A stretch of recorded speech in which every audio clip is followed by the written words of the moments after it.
Perutnina Ptuj kljub zadolženosti dobro posluje. Izšla je številka časopisa posvečenega vstajniškemu gibanju. Železničar številka 1 slovenskega klubskega tenisa. Pozdravljeni v dnevniku televizije Maribor. Začenjamo na Ptuju. Skupina Perutnina Ptuj tekoče dobro posluje in je lani imela celo 4% rast prihodkov.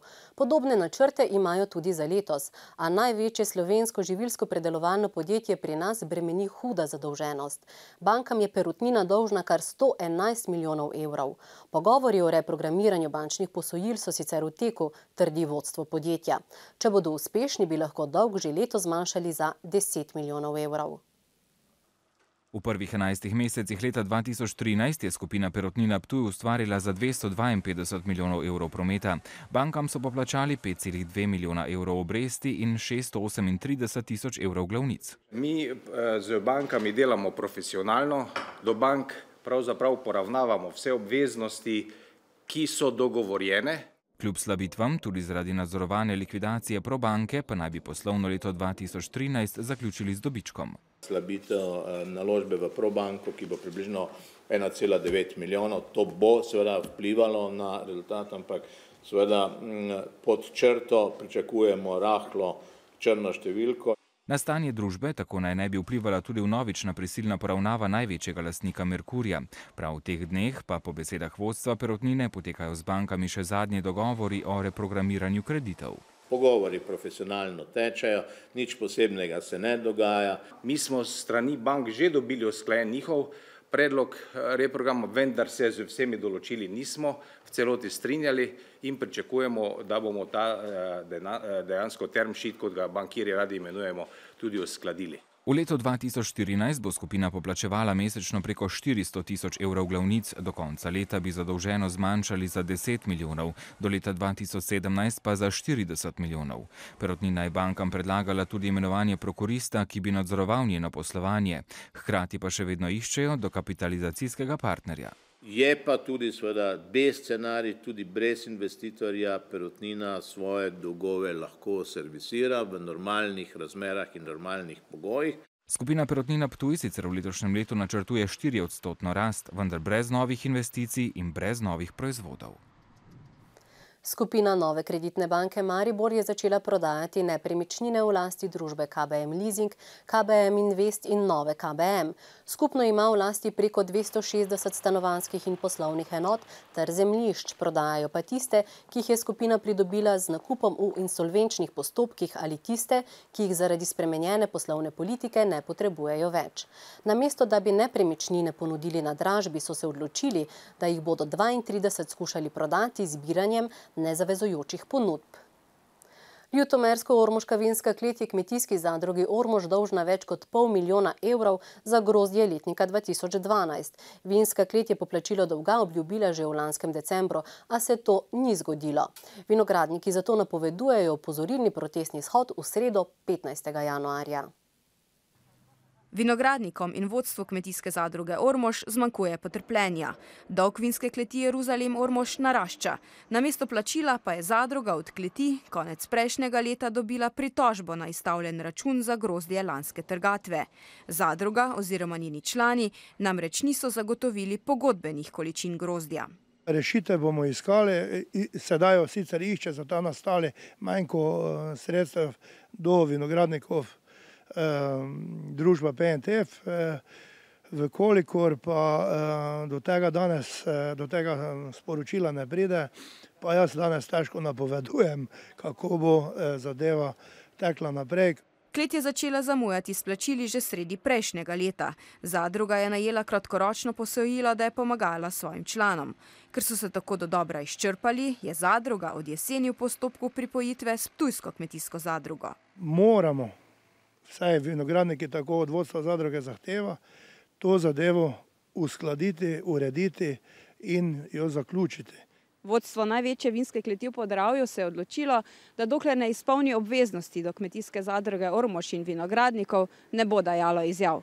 Ko je pred 5 leti vinsko klet Jeruzalem Ormož prevzelo družinsko podjetje Puklavec, so vinogradniki pričakovali pospešen razvoj vinorodnega okoliša. Številne naložbe, posodobitev kleti in proizvodnje ter gospodarska kriza pa zdaj ponovno ogrožajo vse člene v tej verigi. Na predlog kulturnikov, da bi novo umetnostno galerijo umestili v nekdanji SDK na Trgu Leona Štuklja, se je sinoči v naši oddaji TLM odzval mariborski župan Andrej Fištravec. Pravi, da je trenutna lokacija na Štrosmajerjevi najprimernejša. V projekt, za katerega še vedno ni jasno, ali bo sploh kdaj ugledal luč sveta, je občina vložila že skoraj 3 milijone evrov. Župan nad idejo, da bi umetnostno galerijo umestili v tole stavbo na Trgu Leona Štuklja, ni navdušen. To so računi brez krčmarja, to ni občinska stavba, ne? To je državna stavba, to je eno. Drugič je bila zgrajena za potrebe, bi rekli, finančnega poslovanja. Ne?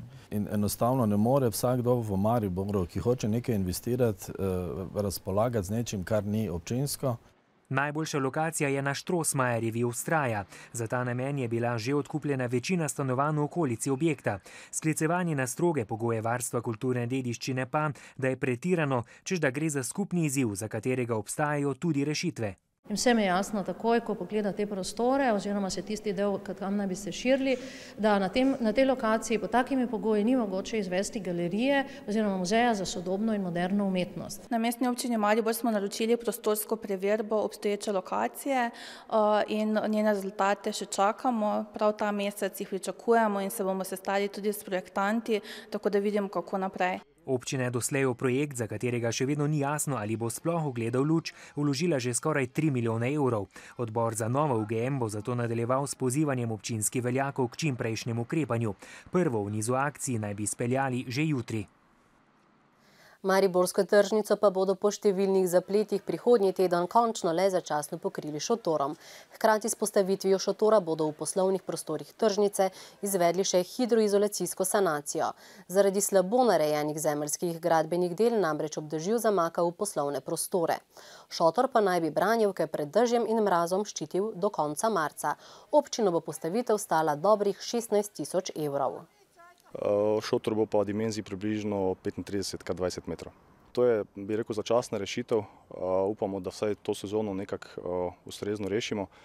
Za dolgoročne načrte pa bo potrebno se usesti z vsemi akterji v tej zgodbi, ki se vleče, da se najde neka, bi rekel, racionalna in pa kakovostna rešitev za dlje časa. Družba Elektro Maribor išče kar 92 novih sodelavcev.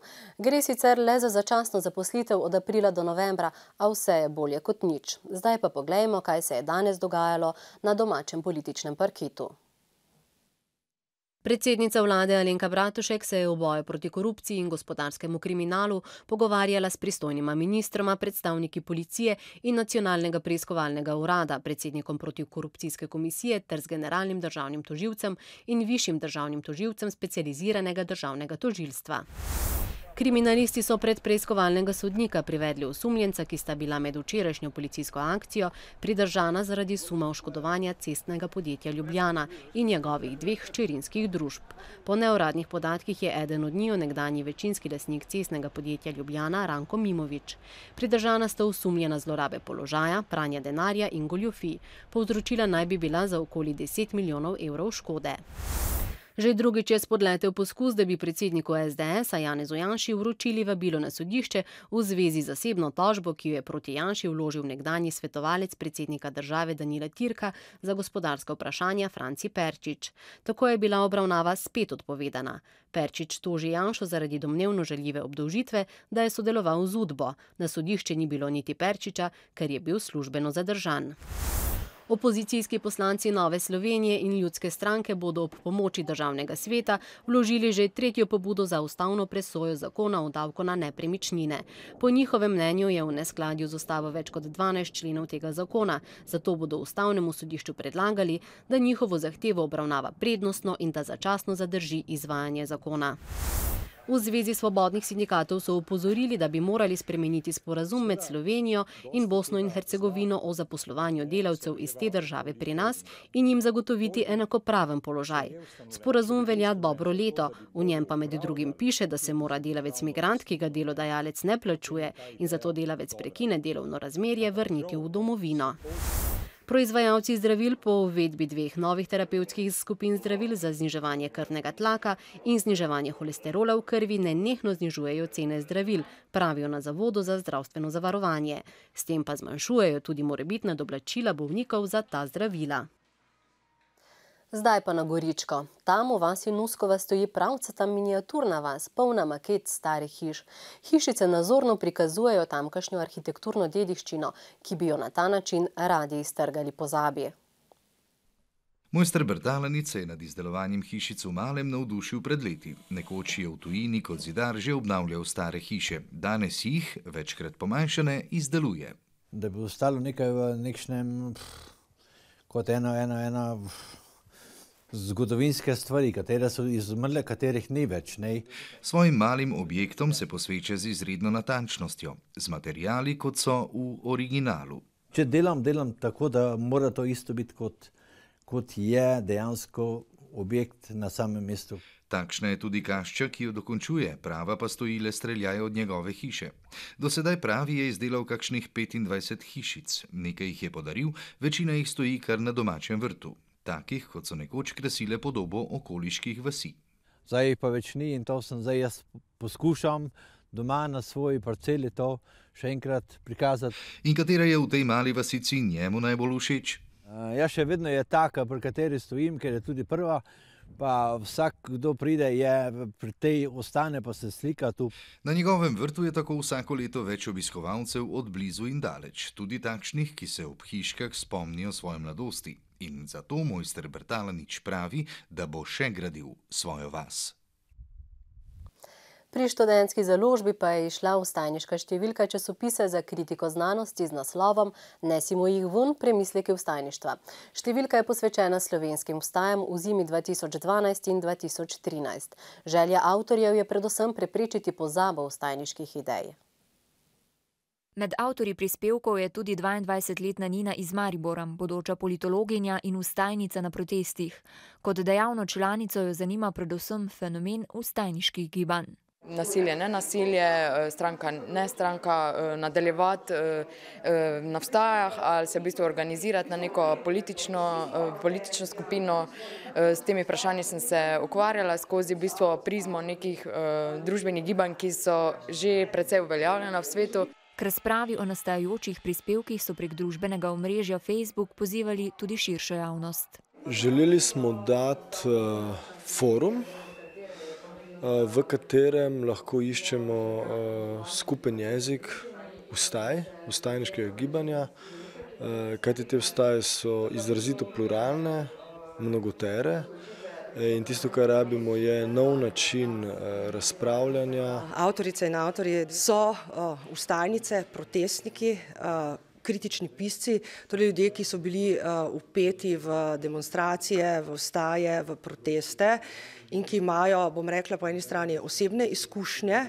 Vstajniško številko časopisa za kritiko znanosti bodo javnosti jutri predstavili v Vetrinskem dvoru, kjer bodo svoje izkušnje delili tudi kriminalizirani vstajniki, s koncertom pa bodo zbirali prostovoljne prispevke v njihovo podporo. Sinoči pa je bilo mogoče na novoletnem koncertu sklopa Festival za Maribor prisluhniti praizvedbi glasbenega dela mariborskega skladatelja Roberta Kampleta. Koncert za klavir in orkester je skladatelj posvetil svojemu sinu, pianistu Nejcu Kampletu. Delo, ki je nastalo po naročilu Festivala Maribor, je mariborski skladatelj zasnoval kot koncert za klavir in orkester. V 3 glasbenih stavkih je povezal svojo mladostno glasbeno izkušnjo z mislijo na poslušalca, pa tudi na izvajalca, ki mu je delo posvetil.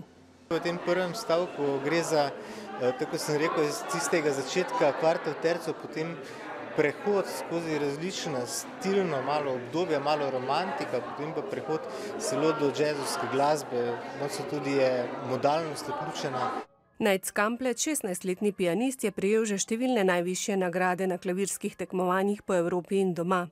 Skozi očetovo delo je njegova tehnična pripravljenost in virtuoznost še toliko bolj zaživela. Koncert je napisan čudovito, da se ga izvajati kot vsa velika dela. Ni nekih posebnosti, glede na to, da je dokaj modern koncert, sodoben. Tako da sem zelo vesel, da je to uspelo, tako sem si želel. Prvič se s slovenskim glasbenim delom, pa tudi z glasbeniki simfoničnega orkestra SNG Maribor soočil dirigent Thi Yung Lee, ki je uspešno vodil številne orkestre v Evropi.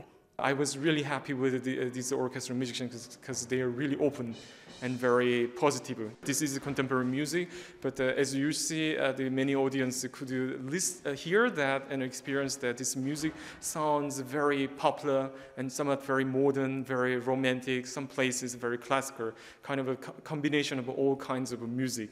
So I expected that the audience could really enjoy the time.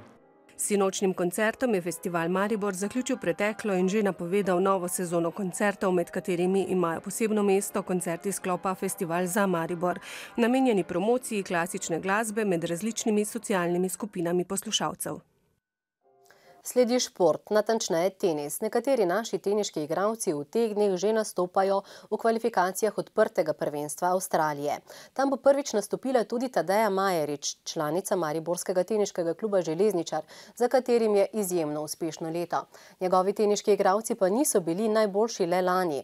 Na vrhu domačega teniškega klubskega dogajanja kraljujejo že 11 let. Da je bilo vprašanje časa, kdaj bodo prvič postali najboljši klub v Sloveniji, je bilo vidno že v letu 2002, ko je na primer Tadeja Majerič na zimskem državnem prvenstvu do 12 let ugnala Polono Hercog. Lukićeva pa se je prebijala proti najboljšim v članski konkurenci. Ko so po 5 zaporednih drugih mestih prišli na slovenski klubski vrh, dokazujejo suverenost iz leta v leto. Najbolj so izstopali pri zadnjem naslovu, saj so osvojili kar enkrat več točk kot drugo-uvrščeni Triglav. Vsekakor imamo zelo veliko igralcev, ki so obenem tudi zelo dobri. Praktično v vsaki kategoriji imamo svoje igralce tik pri vrhu ali pa celo na vrhu. Špetski je državni mladinski prvak in prvi na slovenski jakostni lestvici. Za njim sta njegova klubska kolega Sitar in Radinski, bo po tej sezoni odšel na študij v Združene države Amerike. Zagorčeva, ki se lahko pohvali z naslovom državne mladinske prvakinje, pa ima drugačne želje, kot jih je imela pred letom. Definitivno se razlikujejo zaradi tega, ker to leto pač pomeni prestop med članskim pa med juniorskim tenisom. Zdaj nimam več možnosti, da bi igrala ITF-e, ampak moram igrati samo še Futurese, 10 000-ke. Najboljša na slovenski lestvici do 14 let je Prosenjakova, kateri sledi klubska kolegica Galova. Treba je bilo dosti truda vložiti, da lahko uspeš. Ja. Kaj pa letos, kakšne imaš cilje? Ja, biti podobno kot lani, mogoče še boljše. V bistvu je fajn, ker smo veliki klub, pa imaš dosti soigralcev, s katerimi lahko treniraš, imaš, lahko menjavaš tudi sparing partnerje, na treningu nas je dosti, to je fajn. Na Železničarju imajo tudi najbolj obetavnega Slovenca med športniki invalidi. Radi zelo dobro igrali, 6krat tudi kruhih zmagov in 9 mesto olimpijske igre v Bulgariji. Za ŽTK-jem je izjemno uspešna sezona 2013. O klubski moči priča podatek, da je lani kar 20 njihovih tekmovalcev osvojilo vsaj en turnir. V tem letu pa bodo poskušali narediti večji preboj na mednarodnih turnirjih. Čez mesec dni se bodo začele zimske olimpijske igre v Sočiju. Ruske varnostne sile pa so danes, kakih 300 km vzhodno od Sočija, začele obsežno protiteroristično operacijo, potem ko so v nekem avtomobilu našli 5 trupel. Dezaktivirati pa so morali še 2 podtaknjeni bombi. Za varnost na širšem območju Sočija skrbi kar 37 000 policistov. Poglejmo še drugo dogajanje po svetu. Potovanje z letalom še ni bilo nikoli tako varno kot v letu 2013, je sporočila Evropska agencija za letalsko varnost. Lani se je zgodilo 17 nesreč, v katere so bila vpletena velika potniška letala, medtem ko je letno povprečje 27 nesreč. Močno se je zmanjšalo tudi število smrtnih žrtev letalskih nesreč. Teh je bilo le 224, medtem ko je bilo letno povprečje v obdobju od 2003 do 2012 703. Vatikan je omejil uporabo častnega naziva Monsignor. Naziv, ki pomeni moj gospod, se v katoliški cerkvi uporablja od srednjega veka. Prejeli pa so ga duhovniki stari 35 let na priporočilo škofa. Naziv bodo lahko po novem dobili le še duhovniki stari vsaj 65 let in cerkveni dostojanstveniki na visokih položajih. Nova pravila ne veljajo za obstoječe monsignorje. Ameriška vesoljska agencija NASA je dobila zeleno luč za podaljšanje življenjske dobe mednarodni vesoljski postaji za 4 leta do 2024. Največji vesoljski laboratorij so nameravali upokojiti leta 2020, vendar pa lahko po mnenju strokovnjakov struktura zdrži še vsaj do leta 2028. Življenjska doba 15-letne postaje je podaljšana zaradi morebitnih novih znanstvenih odkritij, do katerih lahko pridejo v prihodnjih letih. Skoraj 420 tisoč težko in 109 metrov dolgo vesoljsko postajo vzdržuje po 6 astronavtov iz ZDA, Rusije, Evrope, Kanade in Japonske. Pri projektu pa sodeluje več kot 10 držav. Guverner ameriške zvezne države New York Andrew Cuomo je sporočil, da je 20 bolnišnicam po državi z izvršnim ukazom dovolil razdeljevanje marihuane bolnikom z določenimi hudimi boleznimi, kot je rak. Več kot pol Američanov podpira legalizacijo marihuane za vse namene. Velika večina prebivalcev države New York pa zagovarja legalizacijo medicinske marihuane. O guvernerju se govori kot o možnem predsedniškem kandidatu demokratov leta 2016 in sprememba stališča zato niti ni najmanj presenetljiva. Še vreme. Jutri bo pretežno oblačno le v severovzhodni Sloveniji, sprva delno jasno. Predvsem v jugozahodnih krajih bo občasno rosilo ali rahlo deževalo. Dopoldne bo ponekod še pihal jugozahodnik. Najnižje jutranje temperature bodo od -1 do 6, ob morju do 8, najvišje dnevne od 5 do 12 stopinj Celzija. V soboto bo na vzhodu delno jasno z jutranjo meglo. Drugod bo pretežno oblačno. V nedeljo bo smerno do pretežno oblačno. Še bo razmeroma toplo za ta čas. To je bilo vse za danes. Lep večer še naprej in bodite z nami spet jutri.